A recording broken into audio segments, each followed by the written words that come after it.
Hello friend, स्वागत है आपका हमारी यूट्यूब चैनल पर। फ्रेंड्स, आज की इस वीडियो में हम फिजिक्स के अति महत्वपूर्ण प्रश्नों को विथ एक्स्ट्रा फैक्ट के साथ पढ़ाएंगे। ये सभी प्रश्न प्रीवियस ईयर एग्जाम में पूछे गए प्रश्न होंगे।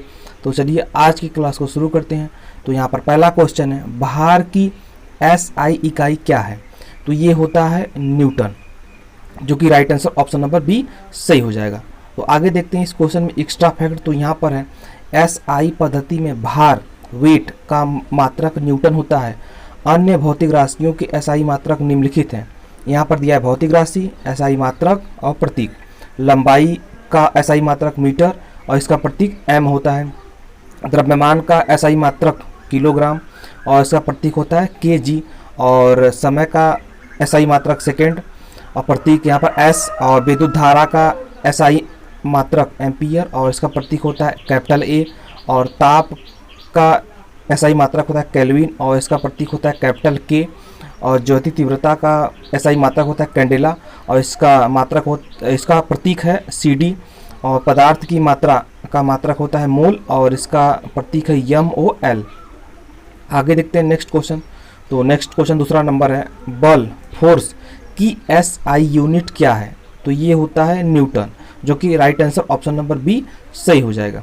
आगे देखते हैं इस क्वेश्चन में एक्स्ट्रा फैक्ट। तो यहाँ पर है, राशियाँ और SI मात्रक। ताप का SI मात्रक केल्विन, बल का SI मात्रक न्यूटन, दाब का SI मात्रक पास्कल, विद्युत धारा का SI मात्रक एम्पियर। आगे देखते हैं नेक्स्ट क्वेश्चन। तो नेक्स्ट क्वेश्चन है यहाँ पर, निम्नलिखित में से कौन सी मात्रा और उसकी SI इकाई सही रूप से सुमेलित नहीं है? तो ये है मैग्नेटिक फ्लक्स का टेस्ला नहीं होता है। आगे देखते हैं इस क्वेश्चन में एक्स्ट्रा फैक्ट। तो यहाँ पर है, चुंबकीय फ्लक्स चुंबकीय क्षेत्र में रखी हुई किसी सतह के लंबवत गुजरने वाली कुल चुंबकीय रेखाओं को उस सतह पर चुंबकीय फ्लक्स कहते हैं। चुंबकीय फ्लक्स की SI इकाई वेबर WB है। आगे देखते हैं नेक्स्ट क्वेश्चन। तो नेक्स्ट क्वेश्चन है यहाँ पर, प्रतिरोध की SI इकाई है। तो प्रतिरोध का SI इकाई है ओम। तो आगे देखते हैं इस क्वेश्चन में एक्स्ट्रा फैक्ट। तो यहाँ पर है, दिए गए भौतिक राशियों की SI इकाई इस प्रकार है, विद्युत धारा का SI मात्रक एम्पियर, विद्युत आवेश कूलाम, विभवांतर वोल्ट, प्रतिरोध ओम। आगे देखते हैं नेक्स्ट क्वेश्चन। तो नेक्स्ट क्वेश्चन है यहाँ पर, दाब की SI इकाई है।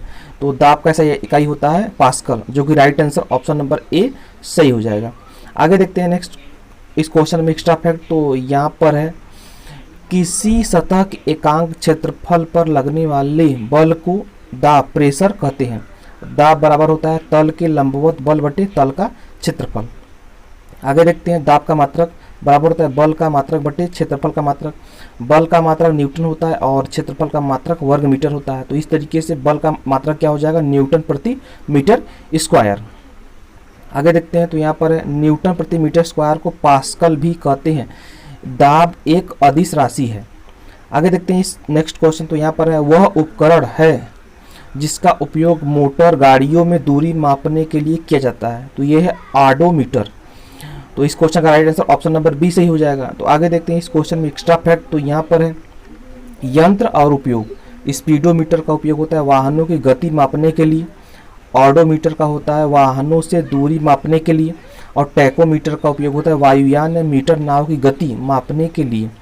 एक्सेलेरोमीटर का होता है त्वरण मापने के लिए। आगे देखते हैं नेक्स्ट क्वेश्चन। तो नेक्स्ट क्वेश्चन है यहाँ पर, जो कि फिजिक्स का न्यूमेरिकल है। तो यहाँ पर एक कुली जमीन से 20 kg का सामान उठाता है और उसे जमीन से 2 मीटर ऊपर अपने सर पर रखता है। सामान पर उसके द्वारा किए गए काम की गणना करें। तो यहाँ पर G बराबर दिया गया 10 मीटर प्रति सेकेंड स्क्वायर।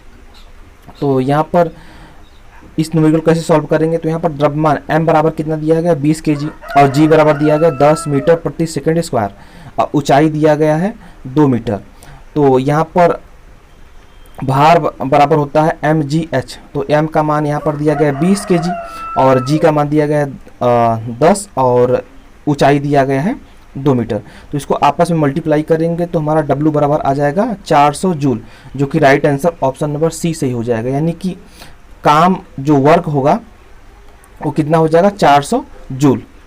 आगे देखते हैं नेक्स्ट क्वेश्चन। तो नेक्स्ट क्वेश्चन है यहाँ पर, न्यूमेरिकल ही है। तो यहाँ पर 14 केजी की एक वस्तु जब भूमि से 5 मीटर की ऊंचाई पर हो तब इसमें निहित ऊर्जा कितनी होती है, दिया गया है जी बराबर 9.8 मीटर प्रति सेकंड स्क्वायर।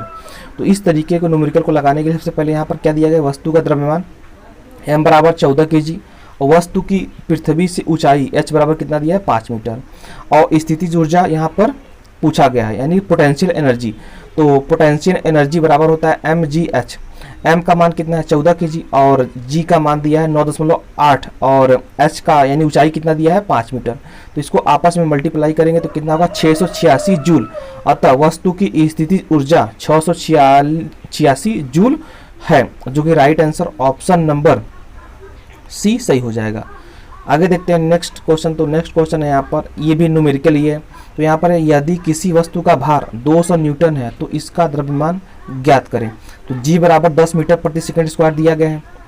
तो यहाँ पर हम इस क्वेश्चन को कैसे सॉल्व करेंगे, तो यहाँ पर भार डब्ल्यू बराबर कितना दिया है 200 न्यूटन दिया गया है और उसके बाद यहाँ पर गुरुत्वीय त्वरण जी बराबर कितना दिया गया है 10 मीटर प्रति सेकंड स्क्वायर और द्रव्यमान पूछा गया है।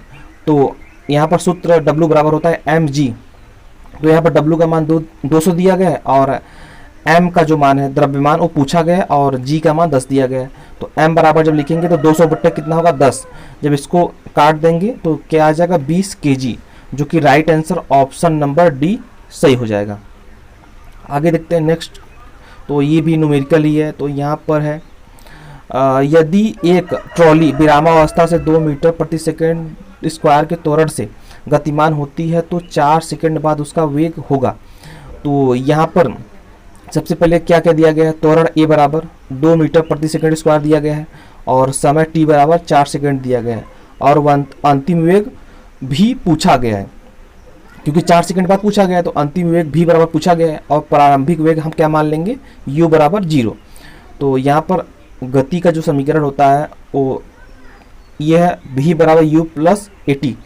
तो यहाँ पर v का मान तो पूछा गया है, u का मान यहाँ पर 0 रख देंगे और a का मान 2 दिया गया है और t का मान 4 दिया गया। यहाँ पर आपस में इसको जब सॉल्व करेंगे तो v बराबर कितना आ जाएगा 8 मीटर प्रति सेकंड, यानी अंतिम वेग कितना हो जाएगा 8 मीटर प्रति सेकंड, जो कि right answer option number A सही हो जाएगा। आगे देखते हैं नेक्स्ट क्वेश्चन। तो नेक्स्ट क्वेश्चन है यहाँ पर, निम्नलिखित में से कौन सा समीकरण स्थिति वेग के संबंध को दर्शाता है। तो ये दर्शाता है ऑप्शन नंबर बी, यानी कि 2as बराबर v square minus u square. आगे देखते हैं इस क्वेश्चन में एक्स्ट्रा फैक्ट। तो यहाँ पर किसी वस्तु के वेग, त्वरण, समय तथा दूरी के बीच स्थापित संबंधों की गति का समीकरण इक्वेशंस ऑफ मोशन कहा जाता है। गति के समीकरण मुख्य रूप से 3 तरह के होते हैं। पहला है v बराबर u प्लस at, वेग समय के संबंध को दर्शाता है और दूसरा है s बराबर ut plus half at square, स्थिति समय के संबंध को दर्शाता है और थर्ड है 2as बराबर v square minus u square, यह स्थिति वेग संबंध को दर्शाता है। आगे देखते हैं नेक्स्ट क्वेश्चन। तो नेक्स्ट क्वेश्चन है यहाँ पर, गुरुत्वाकर्षण नियतांक कैपिटल G का मान क्या होता है। तो ये होता है 6.6734 गुणे 10 की घात माइनस 11 न्यूटन मीटर स्क्वायर प्रति केजी स्क्वायर होता है। आगे देखते हैं इस क्वेश्चन में एक्स्ट्रा फैक्ट। तो यहाँ पर है, माना 2 पिंड जिनके द्रव्यमान m1 एवं m2 है एक दूसरे से r दूरी पर स्थित है, तो न्यूटन के सार्वत्रिक गुरुत्वाकर्षण नियम के अनुसार इनके बीच लगने वाला आकर्षण बल यह बराबर g m1 m2 बटे r स्क्वायर होता है, जहाँ g एक नियतांक है जिसे सार्वत्रिक गुरुत्वाकर्षण नियतांक कहते हैं। इसका मान 6.67 गुणे 10 घात माइनस 11 न्यूटन मीटर स्क्वायर प्रति केजी स्क्वायर होता है। आगे देखते हैं नेक्स्ट।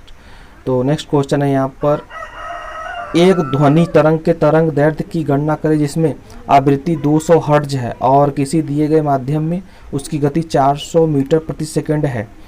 तो ये न्यूमेरिकल है, तो इसको कैसे सॉल्व करेंगे। तो यहाँ पर है, आवृत्ति n बराबर कितना दिया 200 हर्ट्ज दिया गया और ध्वनि का वेग v बराबर दिया गया 400 मीटर प्रति सेकंड और तरंग दैर्ध्य को हम लैम्डा से प्रदर्शित करते हैं। तो लैम्डा का मान पूछा गया है, तो फार्मूला होता है v बराबर n इंटू लैम्डा। तो लैम्डा बराबर पूछा गया तो v बाई क्या हो जाएगा n। तो v का मान कितना दिया गया है 400 और n का मान 200 दिया गया है। उसको डिवाइड करेंगे तो कितना आ जाएगा 2 मीटर, यानी कि अतः ध्वनि की तरंग दैर्ध्य लैम्डा बराबर कितना हो जाएगा 2 मीटर, जो कि right answer option number D सही हो जाएगा। आगे देखते हैं नेक्स्ट क्वेश्चन। तो नेक्स्ट क्वेश्चन है यहाँ पर, वायु में 0 डिग्री सेल्सियस तापमान पर ध्वनि की गति होगी, तो ये होगी 331 मीटर प्रति सेकंड। आगे देखते हैं इस क्वेश्चन में एक्स्ट्रा फैक्ट। तो यहाँ पर है, वायु में 0 डिग्री सेंटीग्रेड तापमान पर ध्वनि की गति 331 मीटर प्रति सेकंड है। नमकीन जल में ध्वनि का वेग 0 डिग्री सेंटीग्रेड ताप पर 1533 मीटर प्रति सेकंड होता है। आसुत जल में 1493 मीटर प्रति सेकंड होता है। पानी में ध्वनि का वेग मुख्यतः दाब, ताप और लवणता पर आदि के साथ बदलता है। ठोस में ध्वनि की चाल सबसे ज़्यादा इस्पात में 5148 मीटर प्रति सेकंड होती है। आगे देखते हैं नेक्स्ट क्वेश्चन। तो नेक्स्ट क्वेश्चन है यहाँ पर, स्पष्ट प्रतिध्वनि सुनने के लिए मूल ध्वनि तथा परावर्तित ध्वनि के बीच कम से कम समयांतराल होना चाहिए, तो यह होना चाहिए 0.1 सेकेंड का। आगे देखते हैं इस क्वेश्चन में एक्स्ट्रा फैक्ट। तो यहाँ पर है, किसी परावर्तक तल से परावर्तित होकर सुनाई पड़ने वाली ध्वनि तरंगों या गूंज को प्रतिध्वनि कहते हैं। प्रतिध्वनि सुनने के लिए श्रोता एवं परावर्तक तल के मध्य कम से कम दूरी 17 मीटर होनी चाहिए।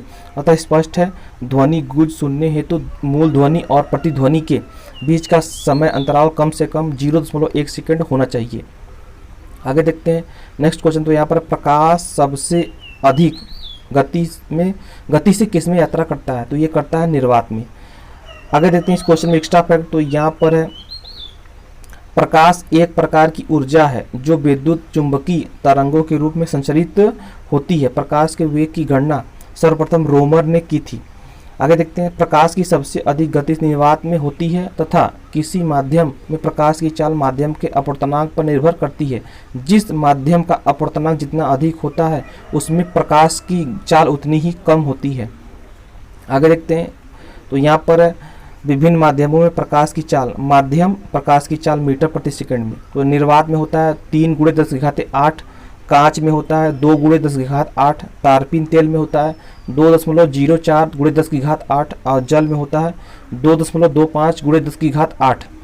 और यहाँ पर है, रॉक साल्ट में है 1.96 × 10⁸ होता है।